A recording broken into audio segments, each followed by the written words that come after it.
अब हार्ट की जो बीट्स हैं वो अगर 72 पर मिनट से ज़्यादा हो जाती हैं तो उसको कहा जाता है टैकीकार्डिया।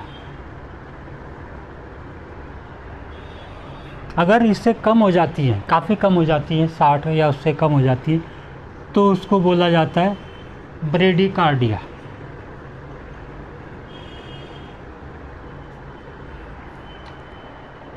अगर हार्ट की धड़कन बहुत तेज़ी से महसूस होती है तो उसको कहा जाता है पाल्पिटेशन।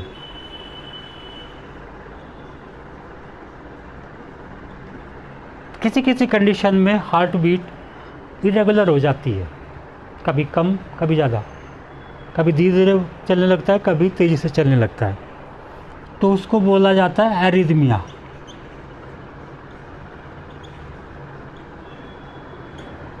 और हार्ट की एबनॉर्मलिटीज़ ईसीजी या इको के द्वारा या टीएमटी के द्वारा जानी जा सकती है।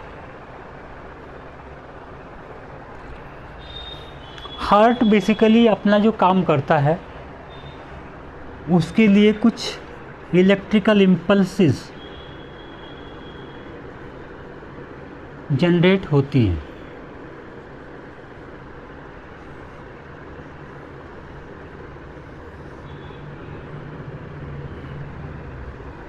एक होती है SA नोड और एक होती है AV नोड। तो ऐसे नोड राइट एट्रियम के रीजन में होती है और यहाँ से इलेक्ट्रिकल करंट पैदा होती है। उस इलेक्ट्रिकल करंट के कारण हार्ट की बीट करना और हार्ट के सारे फंक्शन स्टार्ट होते हैं। अगर ये ऐसे नोड ठीक से काम नहीं करती है तो हार्ट के फंक्शंस में, हार्ट की बीट में एबनॉर्मलिटी आ जाती है।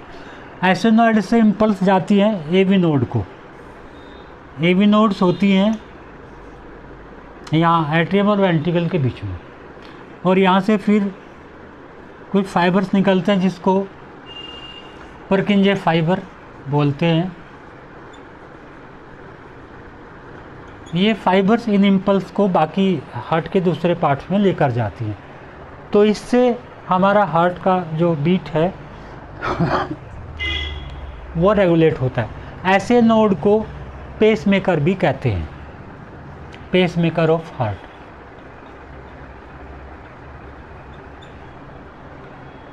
किसी किसी केस में ऐसे node proper electrical impulse generate नहीं कर पाती है, तो उस केस में आर्टिफिशियल पेसमेकर्स को लगाया जाता है।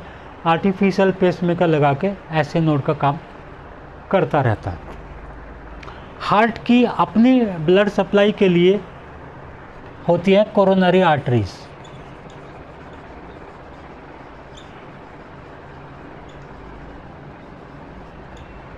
क्योंकि इसके अंदर जो हमने अभी देखा कि चारों चैम्बर में से ब्लड होकर जाता था, वो तो वो परोपकार के लिए भेज रहा है, अपने लिए नहीं वो उसको यूज करता है। बहुत परोपकारी यंत्र है हार्ट जी हमारे। अपनी ब्लड सप्लाई के लिए वो छोटी सी इनकी कोरोनरी आर्टरी होती हैं और वो आर्टरीज यहाँ इस तरह से फैली रहती है। कभी कभी इन आर्टरीज के अंदर थक्का जमने लगता है या ये कैडी होने लगती है, और जब ये आर्टरीज के अंदर थक्का जम जाएगा तो आगे ब्लड फ्लो होना बंद हो जाता है, और इस एरिया में जब ब्लड जाना बंद हो जाता है तो दर्द होता है।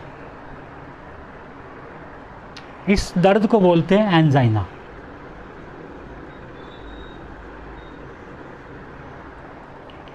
एंजाइना के लिए फिर वो लंबा ट्रीटमेंट चलता है, तो वो हमारा आज का सब्जेक्ट नहीं है। हम सिर्फ ये जानना चाह रहे थे कि एंजाइना और इसकी ब्लड सप्लाई क्या होती है। अब function of heart.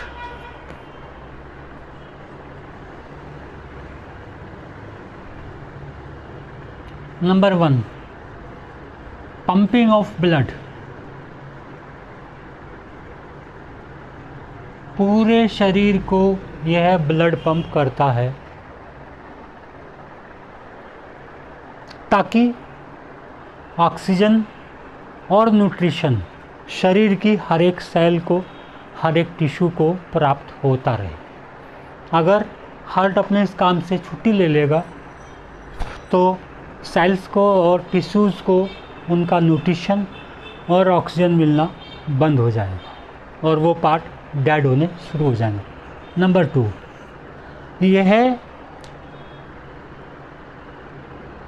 Impure blood को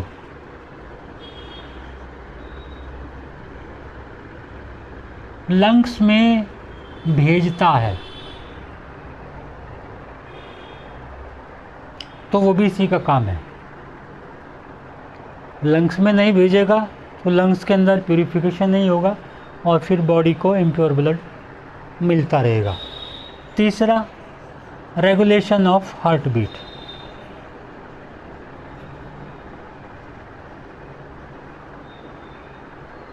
वो भी इसी का काम होता है। नंबर 4,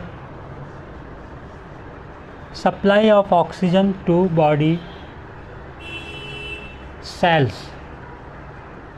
बॉडी सेल को ऑक्सीजन की सप्लाई, वो भी इसी का काम है। 5वां, supply of nutrition to body cells and tissues.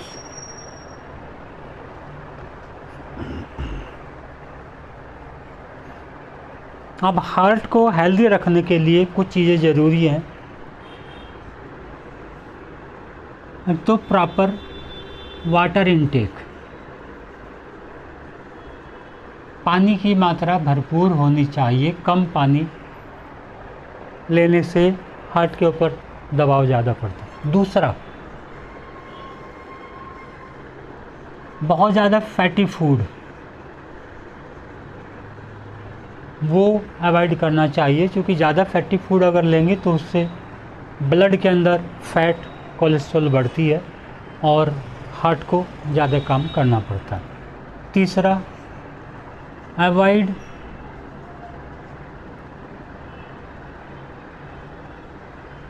Junk food. Junk food ज़्यादा लेने से भी ऐसी कंडीशन होती है कि हार्ट के ऊपर लोड ज़्यादा पड़ता है। रेगुलर एक्सरसाइज,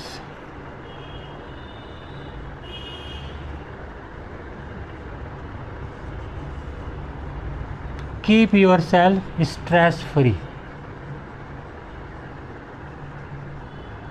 क्योंकि ज़्यादा स्ट्रेस हार्ट को वीक करता है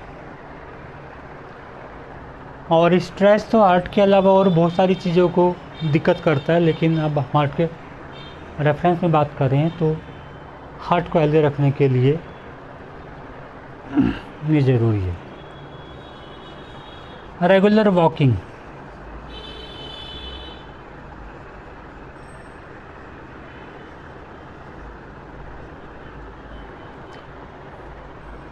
और एक बहुत बड़ी बात होती है कि एक बीच बीच में हार्ट में स्टिचिंग पेन होता है, सुइयां चुभने की तरह का दर्द।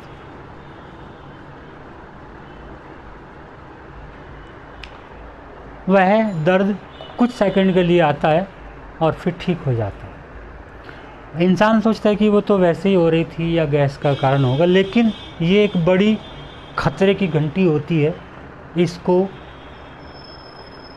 इग्नोर नहीं करना चाहिए। जब भी खतरे की घंटी बजे तो इसके ऊपर पूरा ध्यान दें, अपना प्रॉपर चेकअप कराएं और कोई दिक्कत है तो उसको ट्रीटमेंट के द्वारा या जो भी तरीका सूटेबल होता है उसके द्वारा ठीक करें। तो इस वीडियो में इतना ही, फिर मिलेंगे जल्दी